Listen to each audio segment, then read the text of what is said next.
Vamos ver a sombra do cubo. Nós já vimos a separatriz sombra-luz, que é o conjunto de linhas que separa as faces iluminadas das faces em sombra do cubo, e chegámos à conclusão que a separatriz sombra-luz é dada na base pelos segmentos A, B, C, e depois verificámos que as arestas laterais A, A', C, C', também são a separatriz, porque se eu traçar a 45 graus planos tangentes ao cubo, eu verifico que, vou chamar isto de plano tangente, é um H de π e um F de π, ou um H de θ. Pode? Vou verificar que esta aresta lateral que vai do A até ao A' e esta aresta lateral que vai do C ao C' são separatrizes sombra-luz. E também vou verificar que a aresta A', ou seja, da base superior do cubo, que vai do A' até ao B' e do B' até ao C', são separatrizes sombra-luz, ou seja, separam a zona, as faces iluminadas das faces em sombra. Por isso, a única coisa que eu tenho que encontrar é a sombra destes vértices, unir essas sombras e ter a sombra do cubo. Então vamos ver.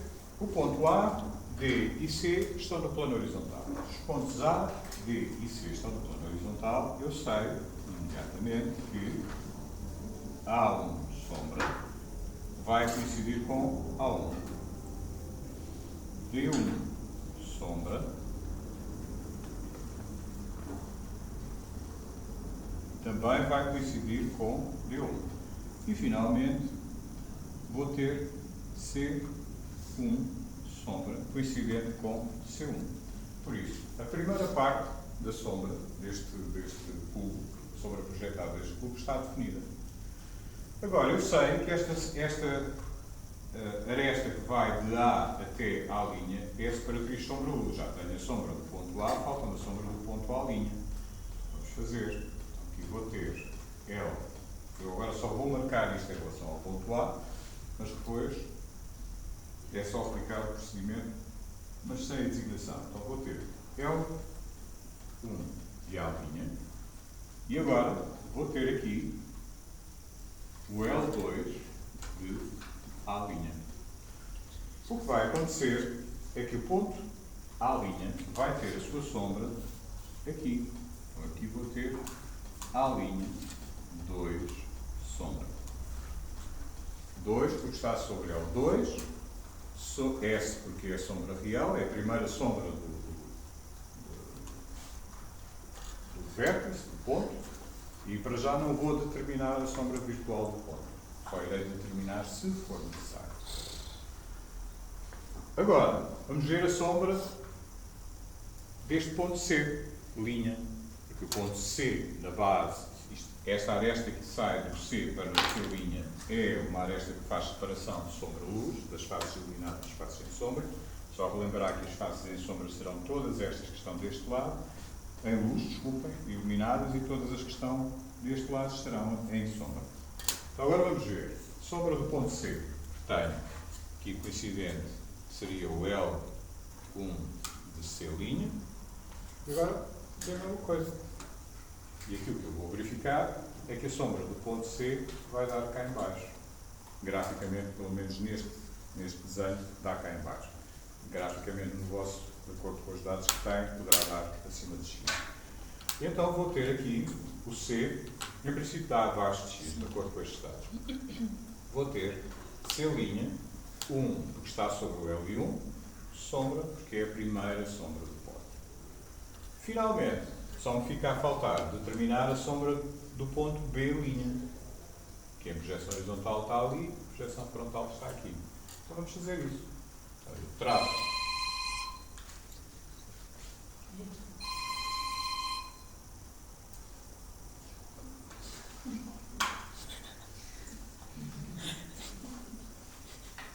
Peço desculpa, acontece aos melhores. Vamos ver agora a sombra do ponto B'. Traço o raio, a projeção horizontal do raio luminoso. A projeção frontal do raio luminoso que passa por B'2 também já está marcado. Então, vou encontrar aqui o B'2 sombra. A partir daqui, eu já tenho as sombras de todos os vértices que preciso para encontrar a sombra do meu cubo. O que é que eu tenho que fazer? Vou unir. Agora vou utilizar o azul.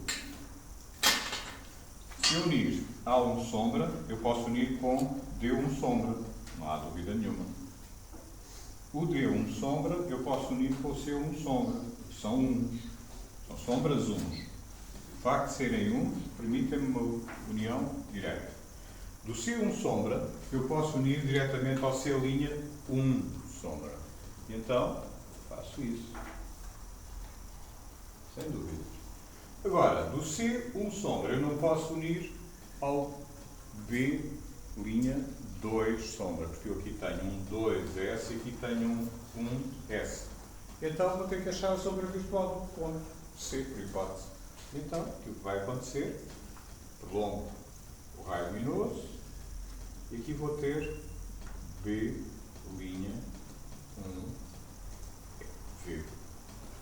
Se eu unir desculpa, isto não é B, é C. Estou a fazer a sombra do ponto C. Se eu unir o C2 virtual, desculpa, isto depois está mesmo mal.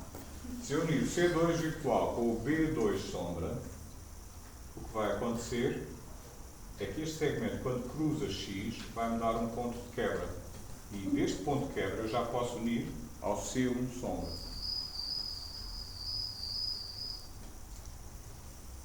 A partir do ponto Q, esta sombra virtual deixou de ser necessária.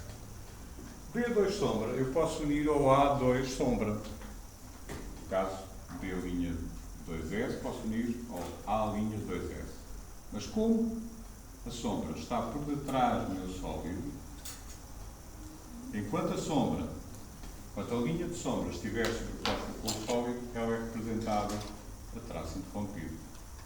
E agora eu volto a ter a mesma questão. Tenho um A2S com um tenho um A1S com um A2S. Eu não posso unir daqui para aqui, diretamente. Então tenho que achar a sombra virtual de um destes pontos. Por hipótese, vou achar a sombra virtual do A'. Exato. E então, o que vai acontecer é que cruzou X, só, e eu aqui vou ter A2, não, desculpem, A1S. A'1S. Isto é isso. Se eu unir o A'1, ou seja, o 1 com o 1, eu posso unir. Então, é o que eu vou fazer. Só que, quando chega a X, eu tenho um ponto de quebra. O segundo ponto de quebra. O que vai do A1S até ao Q, linha, será sombra real. O que está depois será sombra virtual. E eu não vou marcar a tracejado, mas deixo fininho, deixo com uma intensidade mais leve. Do que linha, eu posso unir ao A'2 sombra. Mas como tenho o sólido à frente, então eu vou ter aqui a traço interrompido a sombra do segmento. A sombra projetada deste sólido, este sólido nesta posição não tem representação da sombra própria, só tem sombra projetada visível, vai-me permitir dizer que esta será a sombra projetada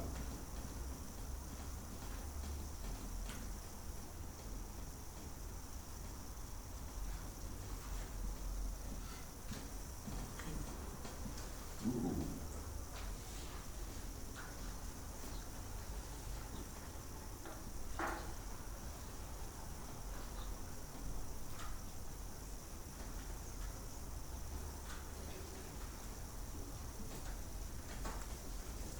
E esta é a sombra, o processo de determinação da sombra do cubo.